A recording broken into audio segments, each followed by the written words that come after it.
Nagawa naman nila GB na makatakas mula sa mga tauhan ng mga eskalera na humahabol sa kanila at nung nakahanap na sila ng pagkakataon, pinagbabaril nila ito. Ginamit na nilang mga sasakyan para mapadali silang makarating sa exit, ngunit hinahabol pa rin sila ng mga tauhan ng mga eskalera at na-encounter nga nila sina Diamond at Clover.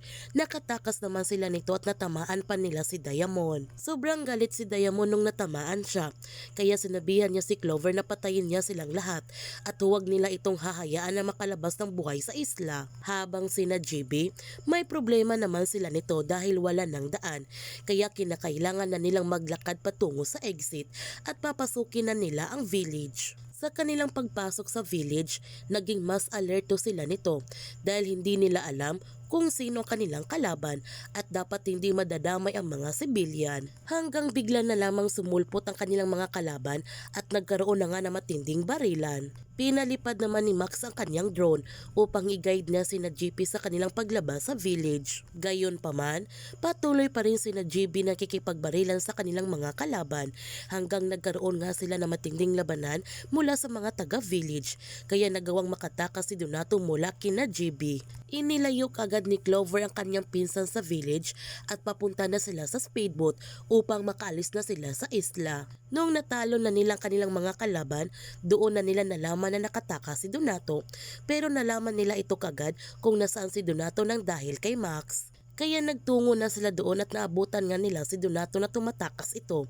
Ngunit hinahabol pa rin sila ng mga tauhan ng mga eskalera, kaya kailangan muna nila ito patayin bago nila sundan si Donato. Ipinagkatiwala muna ni Clover kay Heart ang kaligtasan ni Donato dahil babalikan pa niya ang kanilang kalaban.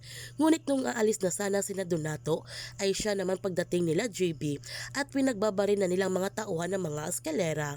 Tatakas na sana si Donato, buti na lamang biglang sumulpot si Andres sa likuran ni Donato at tinutukan niya ito ng baril. Nakatutok din ang baril ni Heart mula sa kanila ni Donato at Andres. Sinabihan ni Andres si Heart na papatayin niya ang kanyang pinsan kapag lumapit siya nito. Ang sabi ni Heart na wala siyang pakialam sa kanyang pinsan, kung gusto niya papatayin pa niya ito. Babarilin na sana ni Heart ang kanyang pinsan, agad naman pinayuko ni Andres si Donato dahil hindi pwede itong mamatay. Kaya si Andres ang natamaan. Buti na lamang sa braso siya nito natamaan at agad na nga binaril ni GP si Heart. Mga ilang sandali dumating na din si Greg at nagmamadali na silang sumakay sa speedboat hanggang nakatakas nga sila sa Isla Azor at nagtagumpay nga sila sa unang misyon. Hawak na ngayon nila General at Ambassador Rai si Donato. Kaya huwag natin palalapasin ang kapanapanabik na mga tagpo sa incognito. Kung bago ka pa channel ko, don't forget to like, subscribe, and click notification bell para palagi kang updated sa mga videos in-upload ko. Thank you for watching and God bless to everyone.